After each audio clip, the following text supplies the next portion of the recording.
Amém. Graças a Deus. A igreja pode se assentar. Meus amados, nós vamos caminhar de forma diferente esse ano. Os 3 anos anteriores que nós tivemos aqui, nós caminhamos de um jeito, né? O primeiro ano nós trabalhamos uma retrospectiva na nossa fé, né? Nós visitamos as nossas bases de fé cristã. No ano seguinte que eu estive aqui, nós caminhamos a respeito de Atos dos Apóstolos, o que é ser discípulo, como nós vivemos à medida de que fomos parecendo cada vez mais com Jesus, o que é o discipulado. Neste último ano, nós encerramos o ano falando das cartas pastorais, dos ensinamentos pastorais do apóstolo Paulo e de outros pastores que ensinaram, que traduziram para nós a nossa caminhada. Mas esse ano nós vamos trabalhar de uma forma diferente, inclusive com que eu também nunca trabalhei dessa forma, mas nós estamos construindo uma série de sermões. Então esse ano nós vamos ter a cada 4 ou 5 domingos uma série de sermões que falam sobre determinados temas. Isso a gente já conversou no planejamento da igreja no ano passado, e a nossa caminhada vai ser nesse sentido. Como foi construído essa série de sermões? Foi muito interessante. Há um tempo eu já vinha sentindo no coração e conversando com as pessoas no presbitério e outros pastores que vinham trazendo a seguinte questão: nós precisamos responder às questões da sociedade, porque se nós não respondemos, nós vamos ficar a cabo da sociedade, nós não vamos conseguir interagir com a sociedade. Essa é a grande questão, como responder à sociedade e aos anseios que ela tem vivido. Por isso eu visitei três,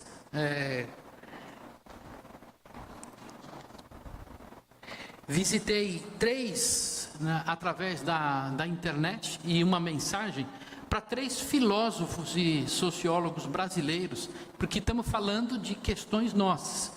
Então eu procurei informações a respeito do Felipe Pondé, do Leandro Carnal e do Mário Sérgio Cortella.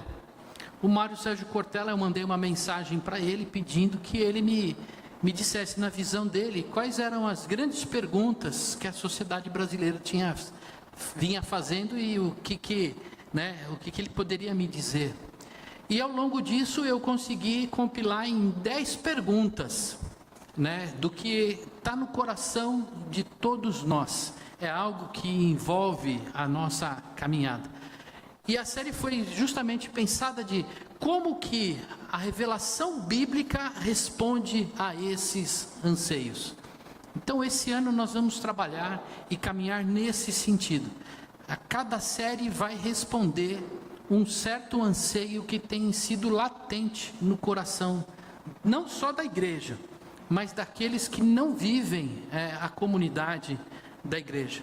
Uma vez que a nossa mensagem, a mensagem do Evangelho, não pode ser circunscrita a nós, mas ela tem que alcançar também aqueles que não conhecem ao Senhor Jesus.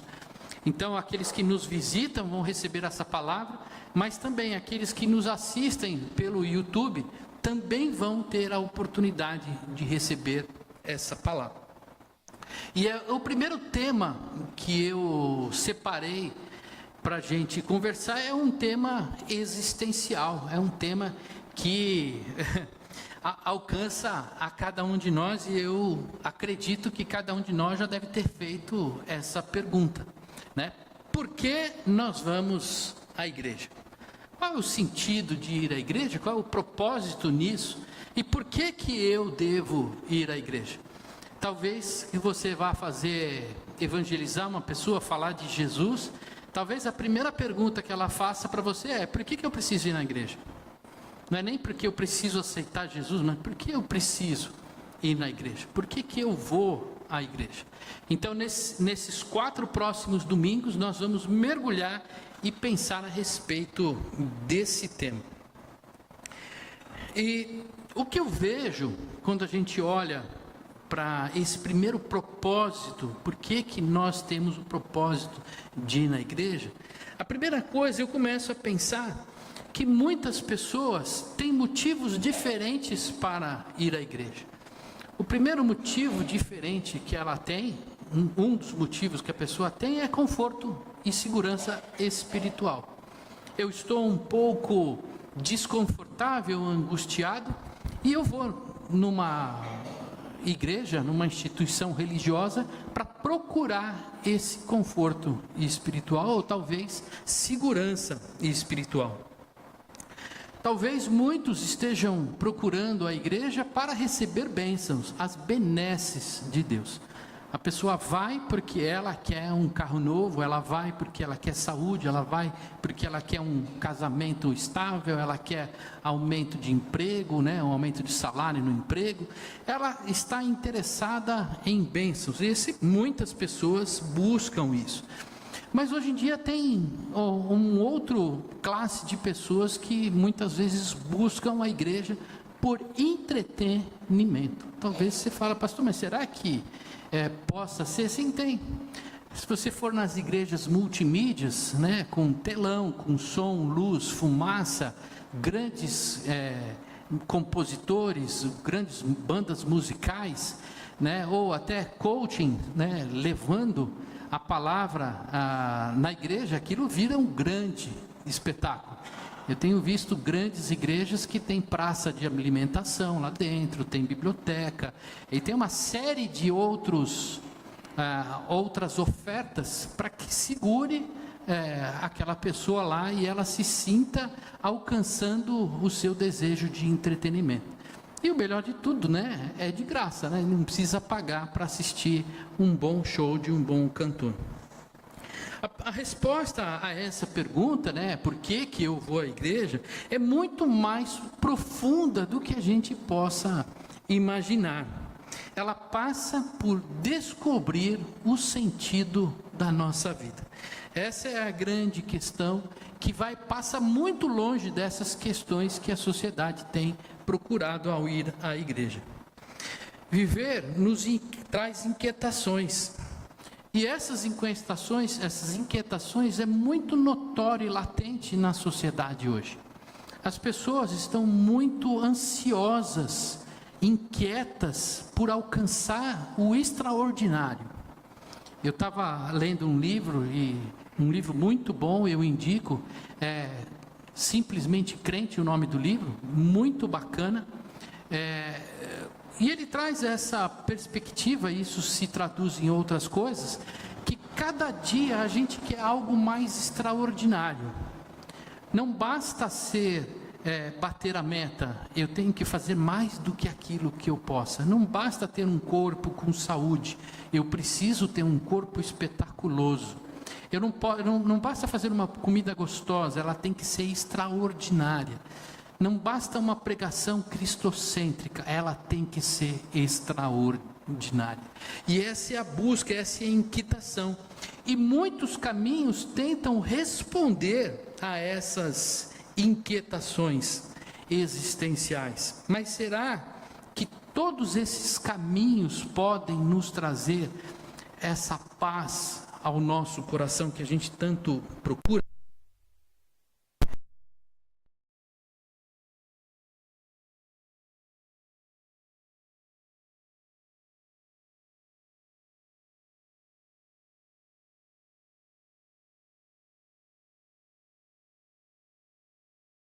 Nos faz, ou que nos deve fazer ir à igreja. Para isso, nós vamos iniciar a nossa leitura bíblica com o livro de Gênesis, lá o primeiro livro da Bíblia do Antigo Testamento. Gênesis capítulo 1. Pastor, logo no comecinho, abrindo a sua Bíblia, ano novo, Bíblia nova. Então, essa aqui é menorzinha, aquela era muito grande. Gênesis capítulo 1, versos 26 até o verso 28. Então, mesmo assentados, mas em reverência à palavra, vamos ler com toda a atenção. Agora é hora de desligar os celulares, colocar no mute, melhor até desligar, deixar na bolsa. Se você vai usar para ler a Bíblia, então eu sugiro que você leia aqui, que aí você não perde a sua atenção com aquela mensaginha, notificação do WhatsApp. Você está lendo, pim, cai uma mensagem. Ou então toca o horário de tomar remédio, né? Também é bom desligar. Verso 26. E Deus disse: façamos o ser humano à nossa imagem, conforme a nossa semelhança. Tenha ele domínio sobre os peixes do mar, sobre as aves dos céus, sobre os animais domésticos, sobre toda a terra e sobre todos os animais que rastejam pela terra. Assim Deus criou o ser humano à sua imagem, a imagem de Deus o criou. Homem e mulher os criou. E Deus os abençoou e lhes disse: sejam fecundos, multipliquem-se, encham a terra e sujeitem-na. Tenham domínio sobre os peixes do mar, sobre as aves dos céus e sobre todo animal que rasteja pela terra. Amém. Pai querido, Deus eterno e amado, o que pedimos a Ti é que o Senhor nos conceda, Senhor, a liberdade do Espírito Santo para nos dar entendimento, Pai, da Tua palavra. Que fale o Senhor, meu Pai, a nós nessa noite e cale-se toda a voz humana. Amém.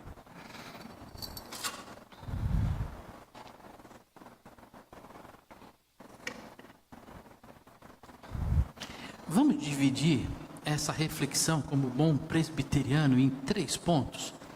Eu acho que a gente consegue explicar bem a mensagem, a gente dividindo em 3 pontos. O primeiro ponto que essa palavra nos traz é que Deus fez o homem à sua imagem e à sua semelhança.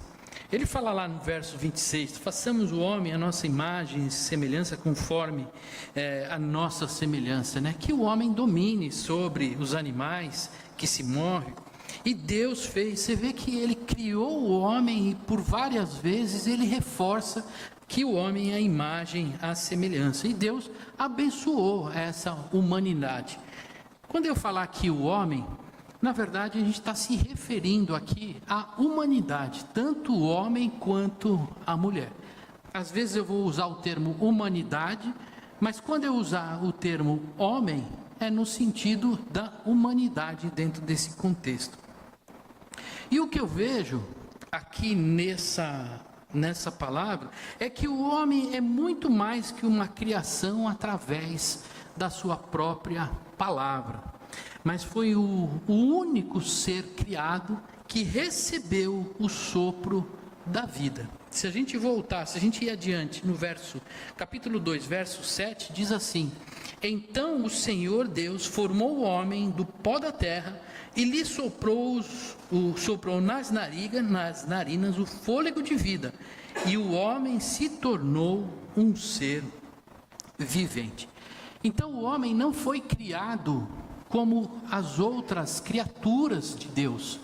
Deus criou o céu com a sua palavra, Deus criou a terra com a sua palavra, Deus criou os animais com a sua palavra, Deus formou o homem a partir do pó da terra. Mas qual que é a grande diferença nisso? É que ele soprou no homem o fôlego de vida, e a partir desse sopro o homem se tornou homem. O fôlego da vida faz um homem uma criação diferente. Deus atribuiu ao homem a condição, a dimensão espiritual.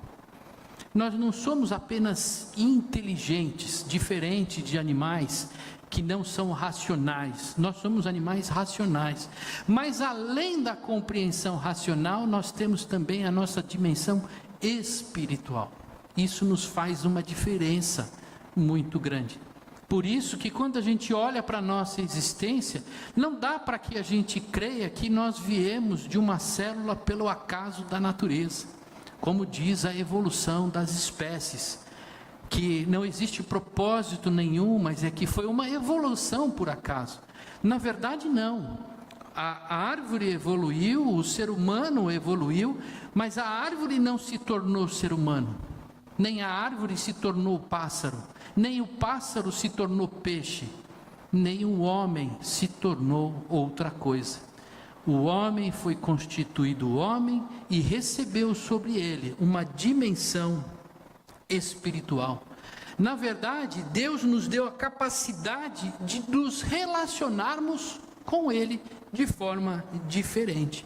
Nos deu a consciência e a vontade de agir e, melhor, de pensar como Deus pensa.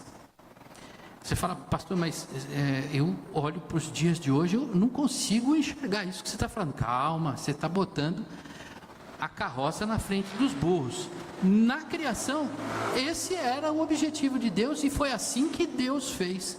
Por isso que ele fala que ele criou o homem à sua imagem, à semelhança. Porque o homem vivia, pensava, se relacionava com Deus e agia conforme Deus.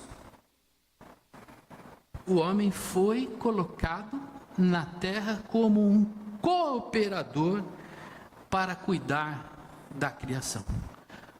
Olha que maravilha que é essa criação de Deus, que é o ser humano. Imagina que ao tigre não foi dada a condição de cuidar da criação. A borboleta também não. Mas ao homem sim foi dado essa atribuição. Olha a diferença. Quando Deus nos criou, Ele nos deu uma dimensão espiritual. Nos deu a capacidade de pensar e agir como Deus, seguindo o seu pensamento. E nos deu também a atribuição de sermos cooperadores dele na criação. Isso é maravilhoso, glória a Deus. A vida era completa e fazia sentido. Tinha todo sentido para o ser humano aquela vida que ele levava. Ela compreendia o seu papel na criação. O homem sabia que ele sabia o que ele tinha que fazer, ele sabia que ele era criatura especial de Deus, ele estava com Deus, conversava com Deus, ele dava nome aos animais, ele tinha um relacionamento e uma intimidade grande com Deus. Esse era a vida que existia na criação. Um desejo forte de caminhar com Deus. Tanto é que a gente vê em Gênesis 3:8, Gênesis 3, verso 8. Ao ouvirem a voz de Deus, que andava no jardim quando soprava o vento suave da tarde, o homem e a mulher se esconderam da presença de Deus entre as árvores do jardim. Olha que interessante, o homem e a mulher se relacionavam com Deus. Eles eram cooperadores, eles conversavam com Deus. Eles tinham dúvida, eles falavam com Deus. Eles tinham pensamentos, eles conversavam com Deus. Imagina que maravilhoso, todos os dias, ao final da tarde, você caminhar com Deus. Isso era incrível. Fica claro para nós que esse era o que fazia sentido para o ser humano. Esse relacionamento, esse convívio, essa cooperação, esse cuidado com a humanidade. Quando a gente olha para a vida de Adão e Eva, além de fazer sentido para a vida deles, porque eles eram cooperadores, além deles terem um bom relacionamento com aqueles que os criou, eles também tinham um relacionamento harmonioso entre eles. Homem e mulher caminhavam sem crise. Nossa, você já brigou com a sua esposa, com o seu marido? Ah, com certeza já. Né? Com o seu filho? Já. Com o seu patrão? Já. Ixi, né? Por quê? Falta harmonia, falta a compreensão, falta o entendimento. Naquela época, Adão e Eva viviam sem atrito, sem conflito, porque eles tinham um relacionamento harmonioso, e não só entre eles, o relacionamento que eles tinham era harmonioso com a natureza, porque eles eram cooperadores da natureza. Eles deram nomes aos animais. Aposto que o leão não reclamou de ter chamado de leão. Imagina você olhar para aquele animal de pescoço comprido e chamar de maritaca. Para mim chama girafa. Adão acertou no nome. Então quando você vê Adão e Eva se relacionando, conversando, cuidando da natureza e vivendo, era uma harmonia perfeita. Mas todo esse sentido mudou quando o homem e a mulher pecou contra Deus. Guarda essa imagem. Guarda bem essa imagem da época que o pecado não existia no mundo. Deus tinha relacionamento com Deus. Adão e Eva tinham um relacionamento com Deus. Adão e Eva tinham um relacionamento entre eles. E Adão não tinha crise existencial, não vivia em conflito. Mas o pecado mudou a imagem do homem. Então essa era, que a gente acabou de falar, a imagem e semelhança do homem a Deus. Não tinha conflito, adorava a Deus, glorificava a Deus na sua caminhada, tinha a sua compreensão existencial e existia harmonia entre o ser humano, a humanidade, entre eles, Adão e Eva e a humanidade. Essa era a imagem que a gente faz e vê de Deus e do homem. Mas o pecado entrou e mudou a imagem do homem. Veja Gênesis 3, verso 4 a 6. Então a serpente disse à mulher: é certo que vocês não morrerão, porque Deus sabe que no dia em que dele comerem, os olhos de vocês se abrirão, e como Deus, vocês serão conhecedores do bem e do mal. Vendo a mulher que a árvore era boa para se comer, agradável aos olhos, e a árvore desejável para dar entendimento, tomou do seu fruto e comeu, e deu também ao marido, e ele comeu. O homem sabia o que era o bem, porque ele vivia a imagem e semelhança de Deus, e Deus é bom em todo tempo Deus é bom. Mas o homem não conhecia o mal. No momento em que desobedeceu a palavra de Deus e comeu do fruto proibido, então Adão começou a conhecer, a experimentar o mal, e por isso nós vivemos tempos difíceis depois desse momento. O ego e a ambição deram ouvido à tentação de Satanás. Era isso que tinha no coração da mulher, e não só da mulher, mas de Adão também, não só de Eva, porque muitas vezes a gente pode falar, não, mas a culpa é de Eva. Não, na verdade, quem comeu o fruto também foi Adão. Os dois tinham problema com ego e ambição. E eles corromperam, nesse momento, a imagem humana de semelhança a Deus. O mal começou a agir na humanidade, e isto mudou toda a sua imagem. Eu vou pedir para apagar a luz aqui da frente, e eu vou trazer um vídeo de 5 minutos que nos demonstra muito essa mudança de imagem. Isso foi publicado ontem no Jornal da Band, de ontem.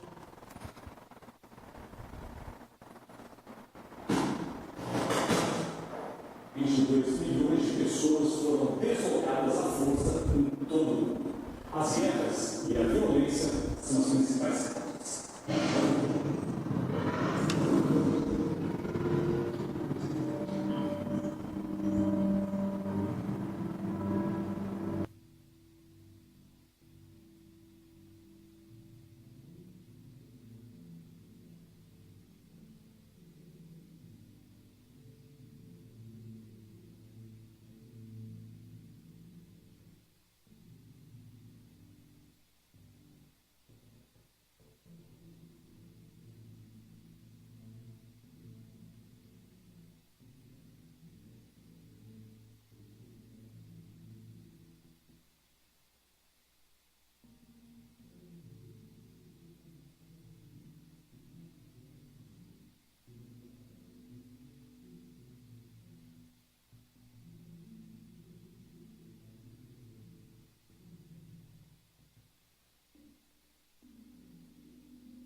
incrível a mudança de imagem da humanidade.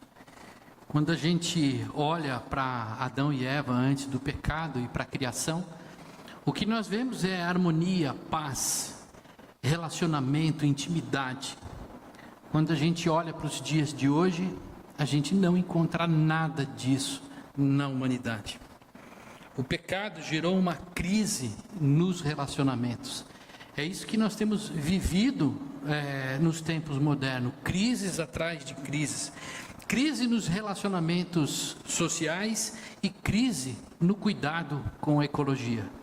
Eu assisti nesse final de ano 2 documentários muito interessantes. Um chama-se Photographer, da National Geographic, onde mostra um dos repórteres lá da Associated Press, a maior agência de fotografia internacional de notícias. O Mohamed cobria situações de guerra de refugiados. E você vê o quanto falta de amor e de cuidado, e como os relacionamentos foram destruídos. Assisti também um outro documentário do... Qual que é o nome? Me fugiu o nome do ator. Leonardo DiCaprio, falando sobre ecologia, sobre a COP de Paris, que falava do cuidado ecológico.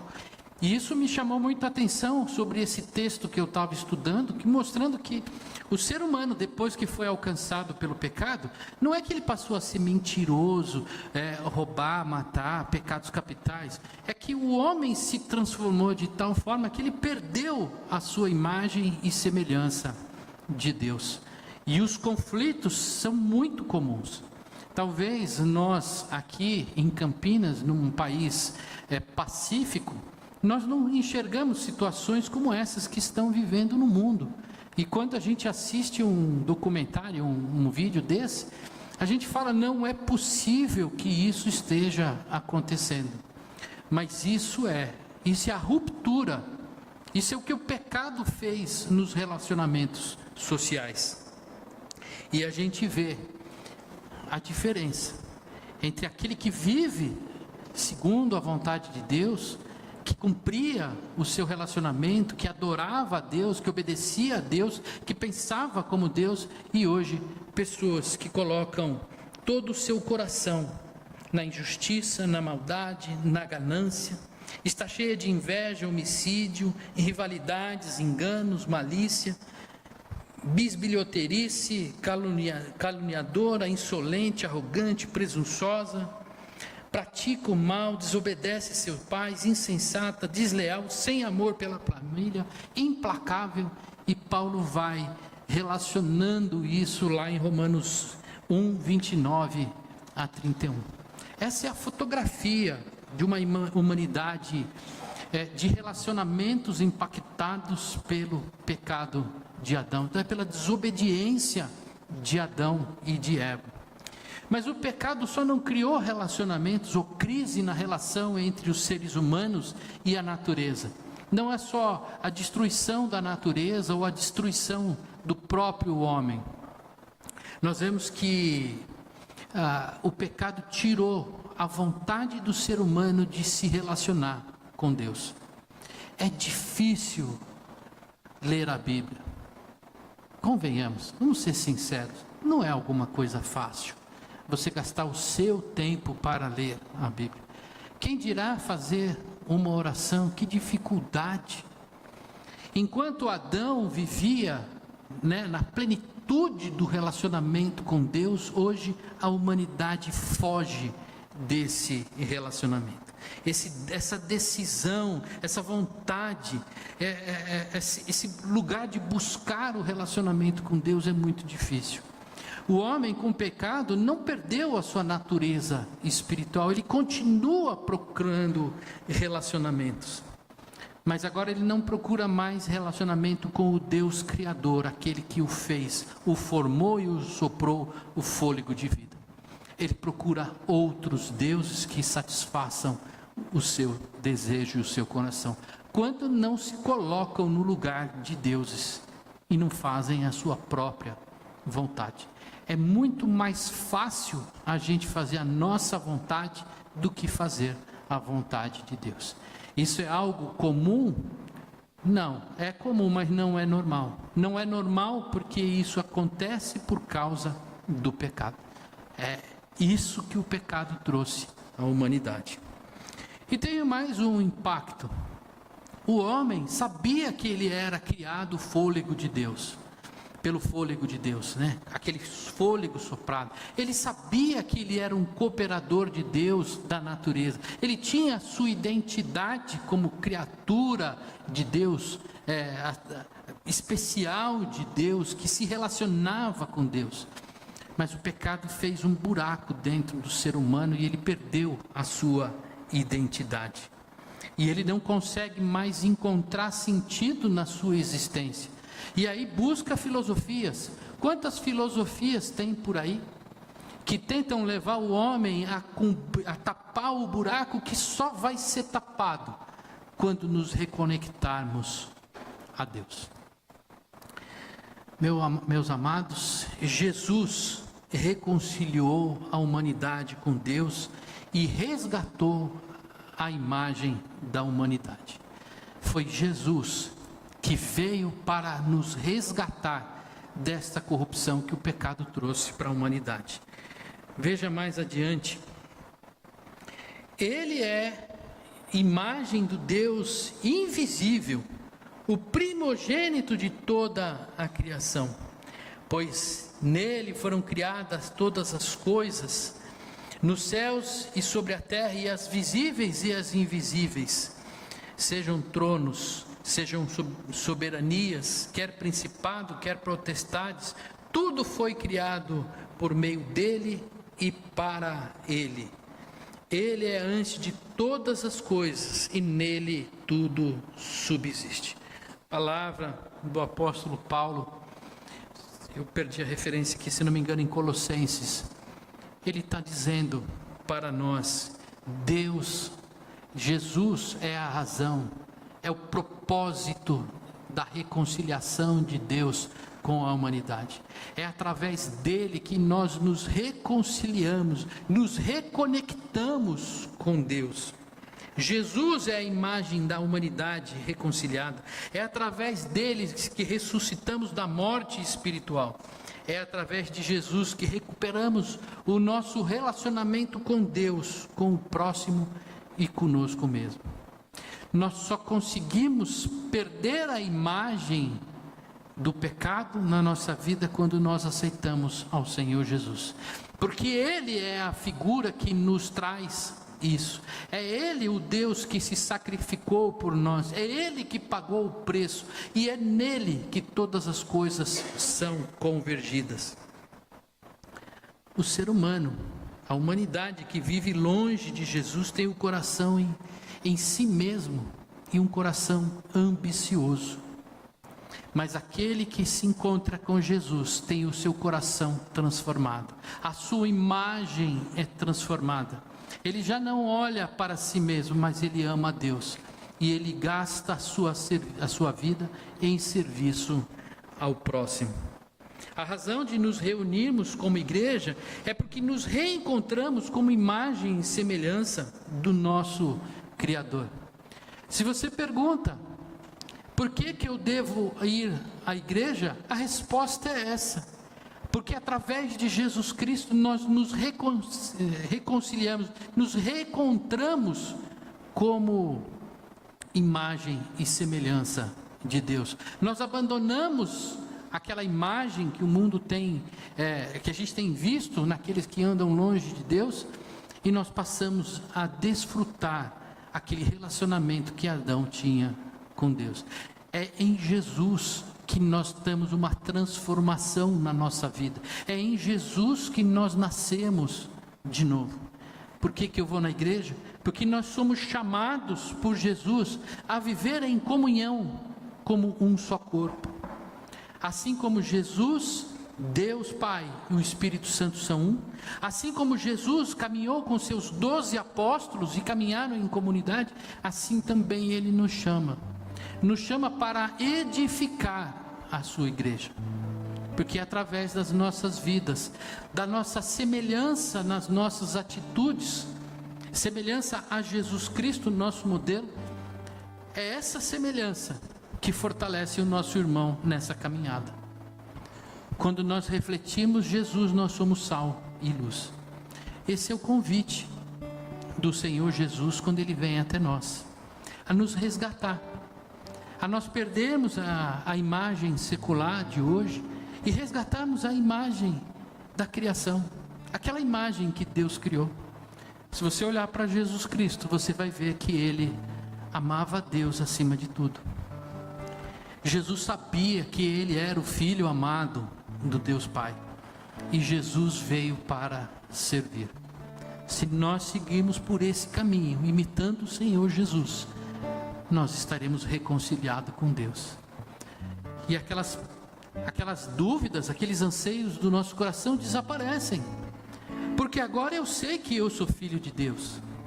Eu sei que eu fui chamado para ser cooperador do seu reino no mundo, e eu posso expressar o meu amor a esse Deus maravilhoso e expressar também o meu amor ao próximo. Que em 2025, amada igreja, a gente possa expressar esse amor de cooperação com aqueles que estão ao nosso redor. Quantas pessoas estão sofrendo no mundo? Talvez não sofrendo como naquela guerra que a gente viu como refugiado. Imagina, são 120 milhões, se eu não me engano, de refugiados que falou na reportagem. Nós somos 200 milhões, meio Brasil vivendo fora das suas casas, refugiados. Quantos moram em comunidades sofrendo? Ou pessoas que abandonaram a casa por causa das drogas, por causa dos vícios. Meus amados, somos chamados para fazer a diferença nesse mundo, para ser a imagem de Deus a esse mundo. Que o Espírito Santo possa nos conduzir a isso nesse ano 2025. Feche seus olhos. Pai querido, Deus eterno e amado, obrigado, Pai, pela Tua palavra, Senhor. Mas se o Teu Espírito Santo, Senhor, não agir no coração de cada um de nós, serão palavras, Senhor, que entrarão por um ouvido e sairão pelo outro. E nós continuaremos na mesma caminhada, olhando para nós e com as nossas próprias ambições. Por isso, Senhor, eu reconheço, Pai, que somente a ação do Teu Espírito pode transformar a vida de cada um de nós. E eu rogo a Ti, Pai, eu clamo a Ti, Senhor, tem misericórdia de nós, derrama Teu Espírito, que o Teu Espírito encontre liberdade em nossos corações e nos transforme, Senhor, a ponto de sermos sal e luz nesse mundo. A Ti, Senhor, toda a honra e toda a glória, em nome de Jesus. Amém.